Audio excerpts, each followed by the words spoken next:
Inžinier Rudolf Bruchánik sa už desiatky rokov venuje prírode blízkym spôsobom hospodárenia v lese. Ako zamestnanec štátnych lesov zavádza tieto pokrokové metódy aj do praxe.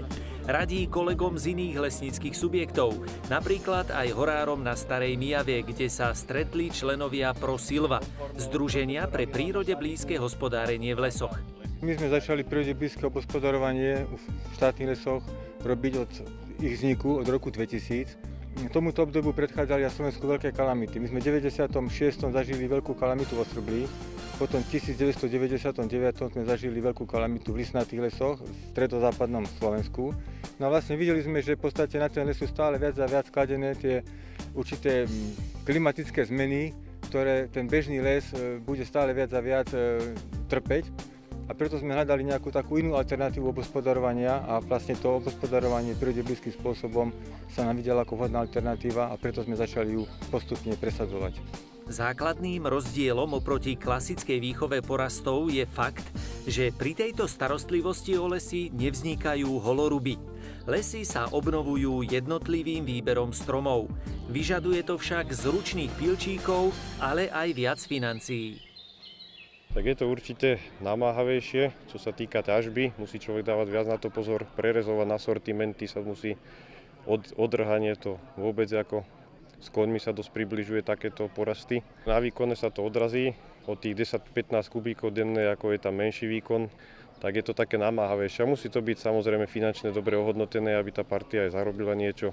Je toto cesta hospodárenia v lese aj takýmto spôsobom? Určite áno, na tieto klimatické zmeny, čo máme teraz, je to dosť veľké plus, lebo tí suchá nás dosť postihujú, či sa týka smrekových kalamít alebo všetkého, veterných kalamít. Je to určite lepšia cesta, si myslím. Od štátnych lesníkov sa na Slovensku inšpirovali aj súkromní obhospodarovatelia lesov, napríklad tu na Starej Myjave. Vidím, že sú tu vybudované kvalitné cesty, predpokladám, že sú to aj cyklotrasy. Bol aj toto jeden z dôvodov, prečo prírode blízkym spôsobom hospodáriť?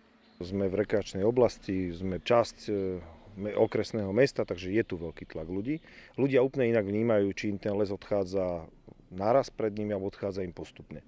Takže úplne inak na to reagujú, takže to bol tiež jeden z tých, nebol to len najdôležitejší dôvod, ale bol to jeden z dôvod prečo. Ono v nejakej forme sa to prírode blízke hospodárenie dá robiť skoro všade. Sa to určite nedá, sú niektoré lokality, kde to nejde. My sme prišli, chvála Bohu, do prostredia, kde sú na to všetky podmienky. Až na 80% plochy lesov Slovenska by bolo možné hospodáriť prírode blízkymi spôsobmi. To tvrdia odborníci, ktorí spolupracovali s významným lesníkom profesorom Štefanom Korpeľom. Bol to priekopník týchto metód na Slovensku.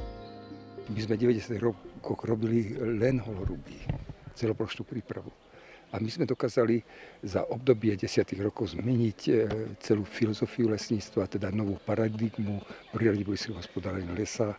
Profesor Korpeľ bol môj predchodca na katedre pestovania lesa.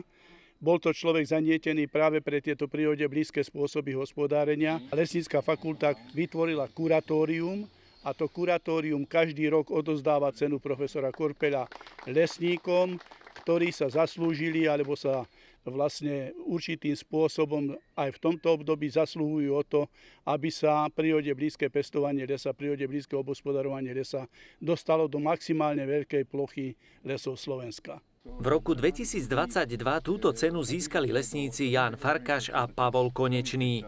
Všetci účastníci terénnej pochôdzky po lesoch Starej Myjavy sa zhodujú v jednom. Podstatne stabilnejšie sú lesné ekosystémy, kde na určitej malej ploche máte jedince rôzneho veku, rôznej výšky, rôznej hrúbky, dokonca aj rôznych drevín, ktoré sú ďaleko viac stabilné pri týchto klimatických zmenách ako porasty, ktoré sú rovnoveké.